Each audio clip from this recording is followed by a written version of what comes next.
ఇక హనుమకొండ జిల్లాలో అకాల వర్షానికి తడిసిన ధాన్యాన్ని ప్రభుత్వం కొనుగోలు చేసి ప్రతి రైతును ఆదుకుంటుందని ఎమ్మెల్యే రేవూరి ప్రకాష్ రెడ్డి భరోసానిచ్చారు. అకాల వర్షానికి ధాన్యం తడవడం బాధకరమన్నారు.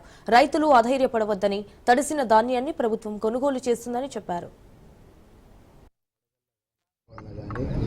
చుడిగాలి వల్ల కానీ రమారమిగా మొక్కజొన్న ఒక 120 నుండి 150 ఎకరాలు, అదేవిధంగా వరి వచ్చి 25 నుండి 250 ఎకరాల వరకు నష్టపోవడం జరిగింది.